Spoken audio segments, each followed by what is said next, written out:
Yes, I'm will be a quack a CB about Adom TV. Adom TV, bedroom media, so they can see one empire, second and pencil age, medin the Enoch, Kwesi, Walanyo, Wallace. A good catch back up, the only nomenclature the professors being sports, the Alregina Wallace, and a messing Kunya Esa, quantum quantum small dress, Sakane, our Ghana good year ever. A journey of 1,000 kilometers begins with the very first step. Yenshasi, and Fanfi, a Kinsey, I would do 20 people now to ye. Arsenal, Chelsea, Ebo 1 Elma Kinsey, Cassie, 20 people, Multimusampa, Niama Kuyi, Edema, Arsenal, which media, one more the Prince, and supporters no. And Ija Toma Kuma Chamboni Awanta, our Kinsia, Womo Ediridasunim. Into the halftime break. That momentum saw the league champions get their second half to the best possible start as Victor Moses made amends for his sending off in the FA Cup final 10 weeks ago, a minute into the half. But the Gunners set out to draw level immediately after that. They came close to doing so in the 59th minute, but Elneny's swerving shot was kept out by Courtois. Arsenal, who have not lost at Wembley since the 2010-11 League Cup final, continued their assault on Chelsea's goal. They were given the upper hand when Chelsea's Pedro saw red for a dangerous tackle on Elneny that gave the Gunners the perfect chance to restore parity. Get Arsenal back on level terms. It has done. And it's Kolasinac who knocked it in at the far post. Suddenly it's all gone pear-shaped for Chelsea. 1-1 at Wembley. That resulted in the match ending in a 1-1 draw after 95 minutes of exciting football to send the game straight into the penalty shootout. Chelsea skipper Gary Cahill and Arsenal's Theo Walcott slotted their opening penalties before Nacho Monreal gave the Gunners a 2-1 lead in the shootout. Courtois was next to step up to the penalty spot, and the keeper sent his kick over the bar. It went from bad to worse for the Blues as new signing Alvaro Morata drilled his penalty wide. Arsenal needed to score their next 2 penalty kicks to claim the trophy 4-1 on penalties, and the Gunners made no mistake. And there it is! Arsenal have done it to Chelsea again. They've won their 3rd Community Shield in 4 seasons. And the champions beaten by the Nessa nearby no Elson and Shani is here Koye, Ubi Pima Nessa Arsenal for BT Chelsea for on penalties our community shield that can see it and 2 January and Zoom and the Sanchez on community and boss. So Yankomu and so our World Championship 2017 our London no do any chewa Nessa ni Kapa Usain Bolt no be any so for Jamaica ba editing Kuntumri net message and now so Kababe and Kunyabu. As well as Shani is here course so dia nature say Usain Bolt in the farewell script to Tim Central to was Kenrano, whereas Shani is here course Nessenka or Babe na Fia Bomb and Sanku, Dimika, 20 Pemson, there is out to Musampa, a branch at the team, and a Justin Gatlin with me Sanchez and Bobre Horma, we try the same boot from our Sakin Zikasi, 22 Genum, 100 meters race out Huma, wait and I find it 22 Jefferson and Shani Siakwa, there's a branch of Kumaba Quanity, and a Christian Kuhlman, or also for United States of America, or also Netos Minu, our South Medica, but who can each him, Emerson and Shani Siakwa, and a Justin Gatlin, Jumedia, where dinner may be a Tremukanama for the Edu Pimus and Sembe Baranamo, the case, no court, and my nano dating and band. With Sergeant and also be at age 35 and we try 30 years with same boots. I was such medical see 20 p more and what that month for Junior one more intimate NTSA. Took the silver while it was bronze for Bolt. Zambini finished a credible 5th in 10.01. The ultimate showman will now look to help Jamaica win gold in the 4x100 meters relay on Saturday.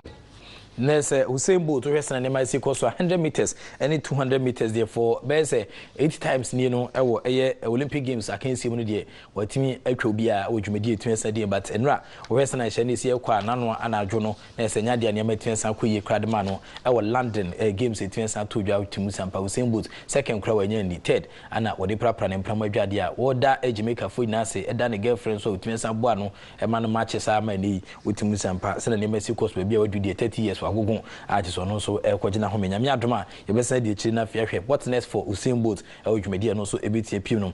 In training, Fanchim or Ghana's El Classico, Kumasi as Santico for and an anwada, or more every Pimon can put him on Tema Mokono after saying Tyler's do food for Macaba, commenting Antino, and a Cobasum Kushia Muquensia Man, nay, Western and Chinese Qua place Nanum Cuckoo, my babon crackrabo, and Momapomo doing some major ye. Omni Ayak has full for Edia Kings in 10 samples 90 minutes of soccer fiesta has full for to Credicani. bɔne ana ekoba se kotoko esenya penalty a wetine poso atena 90 minutes of soccer fiesta ne ba de wie no na ese kotoko 1 House of Folk 1 we ni hyehyɛ kuku no so etwensa pie mu e wo saa kensi kese etwensa to dwa no wo hwɛ penalty a etwensa ba ya kotoko nya ne dia wo hwɛ se na hye ne sie ko e dia nya dia obetimi agye di da bia da batini nam no referee a no ne dini Emmanuel Dali Gagba ofi achimodna agye tumu se wo se ne mezi ko so na penalty ba wo hwɛ defender na ordinity ana heade saa ball no na so Emmanuel Dali Gagba se wo hwɛ se ne mezi ko so no dia na je se eye ne sa ana ball no etwensa boy but yekomu Emmanuel Jamfi after the game no ne nkomoni equalizer here. Sadiq Adams. Sadiq and he scores! 1-1, game on!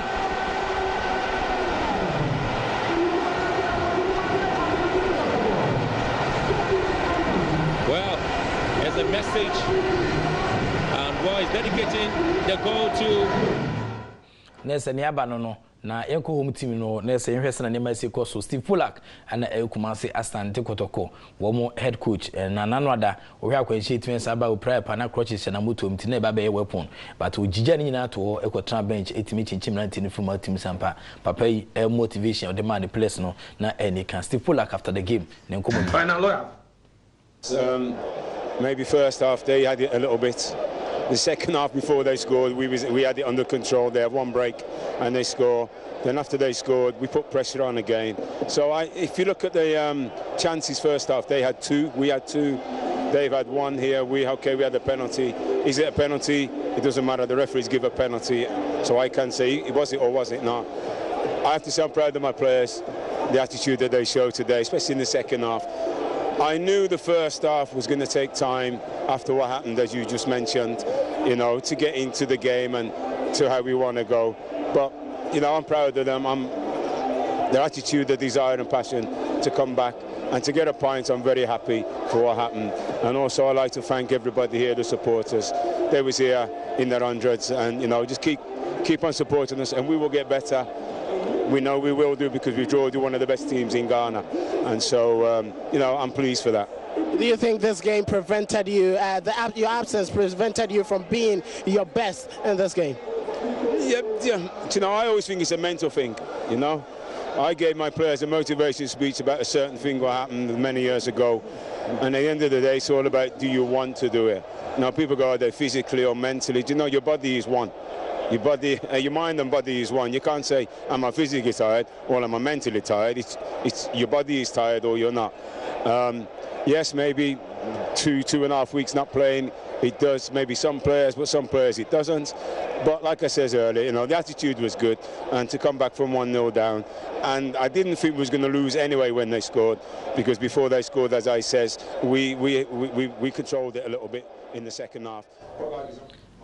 Steve Polak Kumasi Asante Kotoko head coach na atene kan so de ne nkomo etuen se jan e fa sena niam esi ekoso se penalty no ntimi nkire se penalty na se nye penalty oni obebo ana referee eje penalty e de mo ma ogidi pass ne mesi ekoso no e bia da achi bia ye de beje ne dia wono so ye behwe sena niam ebesi akọ e de ama but ye keka ni kire mu na se Frank Elliot Nuta has full coach or Scottish international OBP mo Ghana ha wo bo ama niam etuen sa akọ ono so e de ne nkomo ejai. Yeah, I think it was part of a very exciting game, and both teams came and played at a very high intensity. And I must congratulate both teams for the show that they put on and the spectacle they gave today. I thought it was fantastic. And in the first half, I think if we take our chances in the first half, then we're clear. And you know, second half, both sides were at it. You know, really going for it. We were fortunate to get a well-taken goal by Kazito from good work by Kobina. And Fatal, so very well done. And to be honest, it looked like the only way they were going to get back in the game was through a penalty, to be honest. Were you disappointed with a penalty and you relinquished your lead? It was all across the board after you scored the goal, but you lost the game right after the penalty, and it was all pressure on you. What contributed to that fact? Your midfield got lost, and there were a lot of concerns. I could see your expressions. Well, we didn't lose the game. You know, you've made a statement there, we've lost the game. We didn't lose the game, and our midfield didn't lose its way at all. I'm sorry, but I have a different observational point than you, so I don't agree with you. And I felt my players went right to the end. We worked very hard, and you know, we're away from home in a derby, so we did very well today. Well, how does this contribute to Accra folks' title challenge? A draw here, not the best result you would have wanted, but you're still in the chase for the league. Oh, absolutely. 5 games to go. We're absolutely in there. And if you see the performances our players put in every game, and the intensity they play at, the belief is there, the quality is there, we're absolutely still in the race, absolutely.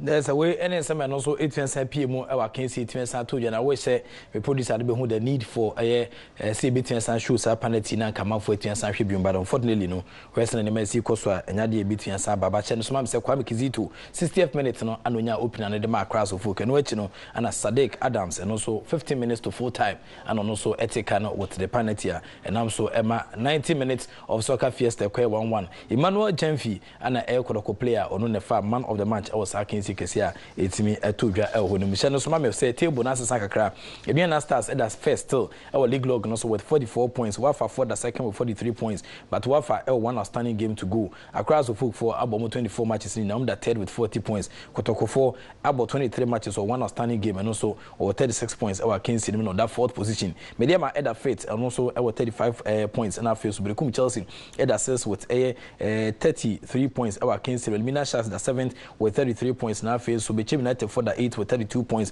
Dwarfs for Eda 9 for 32 points while All Stars Eda 10 for 32 points Interlights the 11th for 32 points Ashgood Eda 12 for 31 points Liberty Professionals Eda 13 for 29 points now face so Temaid for Eda 14 for 28 points Great Olympics Eda 15 for 26 points Boga All Stars Eda 16th position with just 12 points our league log so until Huma there's Eduana Stars Wafa across the full Kotoko still almost air contended our top 4 Kensi Kesim Chen Sumame say abakwa se between say PM say Western and Shani Siakwa in the month of August Kotoko intiminchi has a for ensure moda ewu kumasi we ene share no so 20 PM na okay kwani chim Western ne masi koso Kotoko say has a folk ikitabuni culture since 1965 wo mu intiminchi mu kumasi so da ewu mdwumedia wo mu so 8 SNG ni Kotoko yet to beat has a folk in kumasi ewu outstanding league we outstanding league is say has for Kotoko for ni pride into we outstanding league into hwemo ne ne masi koso since 1987 30 years ebe pem this time no Western and Shani Siakwa you can outstanding league Kotoko enchi has full for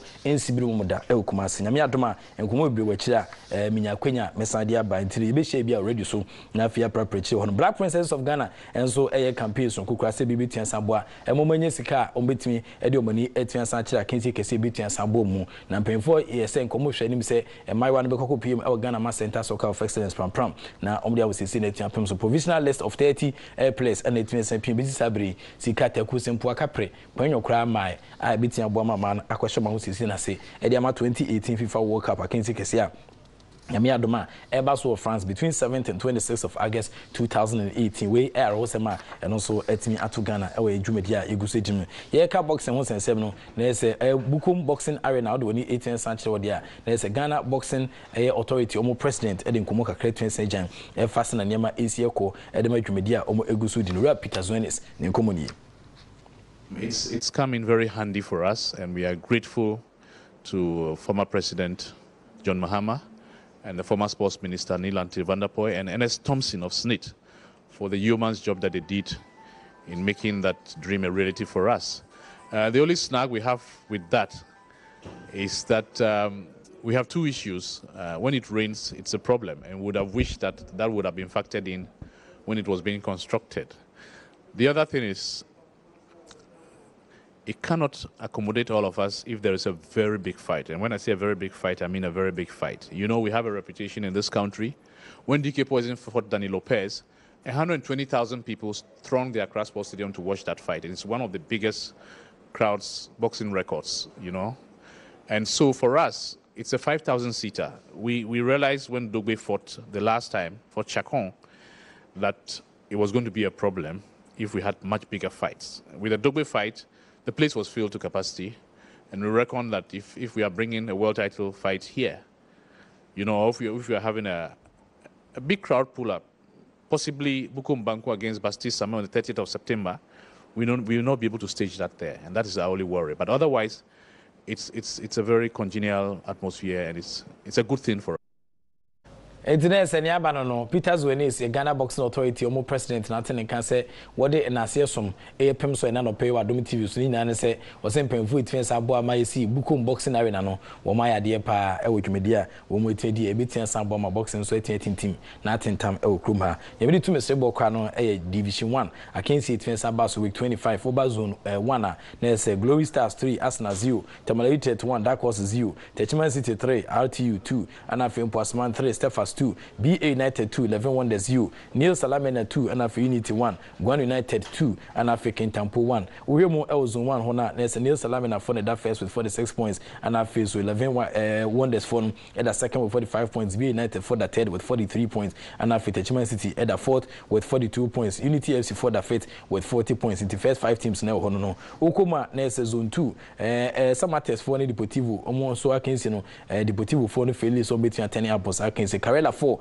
Ken Faisal Alaji Abdul Karim Gusa team 1 11 Wise Akalaka Chucha Chu Mranteneche New Dubiasi Krom 2-0 Hazaka 0 Zamako Toko 1 and Wechi Kwano Dunko United 2 Proud United 0 Gold Stars 1 Unistar 1 and after BYFA 1 Wasaman 0 and Ozuku Puma Carella the first with 64 points New Dubiasi at the second with 44 points Gold Stars the third with 42 points Nafi Samates for the fourth with 40 points Unistar 4 at the fifth with 40 points Ewa Kensinim Yabazone Chatokwa is zone 3 na Odwani Mighty Jess 1, Ameda 0, Kotokurias 3, and Afi Dambo 0, Mando Out of Lance 1, and Afi Far Rangers 0, Dreams FC 2, Uncle T United 1, Planets 1, Sporting Marines 0, and Afi Soko United 0, Vision FC 1, Michael Secretary Team no, Nania 0, Young Wise 0, and Afi Dynamo, Zine, Elbow 1-1, El Mackenzie, and also call zone 3 more. First 5 teams, no, there's a Dreams FC with 63 points or more, and that's Mando Out of Lance 4 at the second with 55 points, and Afi Vision FC at the third with 54 points, Mighty Jets for the fourth with 35 points, and Afi Uncle T United for Abeda fifth position with 33 points. Our Kinsia, Womso editing time so our Division 1, Jumedia, Womso 18 SID, and we soon Ibejina, na Medina and so some no etimi SC, Yamia Doma, and Sa can be beyond beside Yaba, Nafu Hosana Yama AC Equa High still ADOM TV, Adom TV, so and a design shares on Queen 18 SI Jashan. So, Mam say, Jeffas Health Limited, Madame Mom, the Jeffas do it Tashbaco pay, and a touch, Jeffas do Memanum, a man's room, your son, Jeffas Power Capsules, and the Memman Quadi. I won't permit good in a quasi overhanded. I'm still Union 100 overhanded. Abba boy, Bruta. I did never for come was saying, Jeffas agree, a proper chin, a boy, and a pum don't some so eating a quick more than that, say, on Sa Ebitian San Cabisanso, and a ya free garment, you can't tie a pound and pump on the timid GTP. I will listen now, or the mammy, Nafi, Media Ba, now, Miss Mabon Kama, or Madama, woman the touch the Boma design shares on Queen 18 Sajao. Now, example for J. Sampa, the back come out, I won't know. There's a collaborative, a collab whom paying for a chair. They say, oh, baby, we are CD, or Baby Boyjuma, Aboma Niama Etiam Quid. This year, no matter what's name was since 2002, Western Nima Asia Kosuna. It's a Kotoko. The last time when you are penalty, Kumasi, and no, Namia Duma, Yadin Kumobi Brinaka, which is a bit and Sabam Pedu, 8 years I touch the hard working Seju Manuchu, wonderful crew, no, Ome die no more Mandina, will be also touched the Mobama near Matian Sakwade, Anthony May, we if you be the swinging fan could be the so the act of being a good guest is to know how to say goodbye.